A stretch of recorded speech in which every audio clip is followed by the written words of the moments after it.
মমতা বন্দ্যোপাধ্যায় সরকারি পয়সা দিয়ে পার্টি চালান। মঙ্গলবার জগদ্দলের মাদ্রালে বজরংবলী মন্দিরে শক্তিদেবের কাছে পুজো দিয়ে এমনই বিস্ফোরক মন্তব্য করলেন ব্যারাকপুর কেন্দ্রের বিজেপি প্রার্থী অর্জুন সিং। প্রসঙ্গত, সন্দেশখালিতে লাগাতার আন্দোলনের জেরে লক্ষ্মীর ভাণ্ডারের টাকা বন্ধ করে দেওয়া হয়েছে। এ প্রসঙ্গে বিজেপি প্রার্থী অর্জুন সিং বলেন, মমতা বন্দ্যোপাধ্যায় সরকারি পয়সা দিয়ে পার্টি চালান।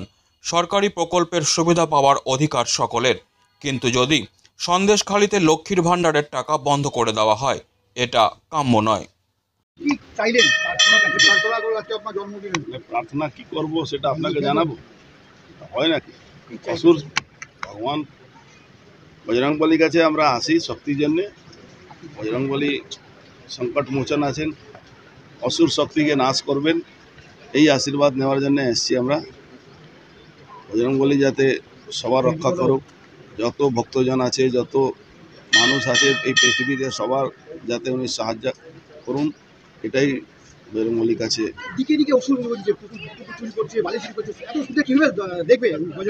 বজরংবলী সবটাই দেখছেন, এই পুকুর চোর, চাকরি চোর সবই উনি দেখবেন, আর সবার ব্যবস্থা উনি করবেন, এটা দৃঢ় বিশ্বাস আছে। তাই তো লক্ষ লক্ষ মানুষ রোজ সকালবেলা উঠে ঠাকুরকে পুজো করে। ঠাকুরের উপরে বিশ্বাস আছে মানুষের, এটা যে যে ধর্মের মানে, কিন্তু ঠাকুরের উপরে সবার বিশ্বাস আছে। আন্দোলনের জন্য বন্ধ করে দেওয়া হয়েছে।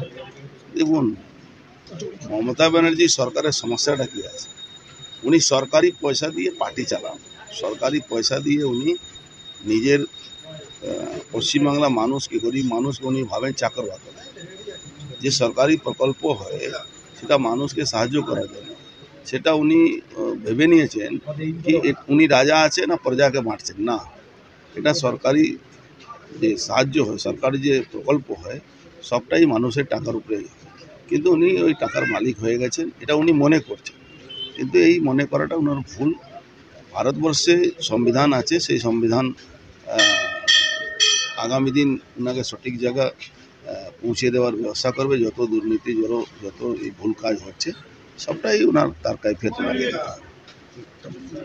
Disclaimer. This channel may not promote any violent, harmful or legal activities. All content provided by this channel is meant for an educational purpose only.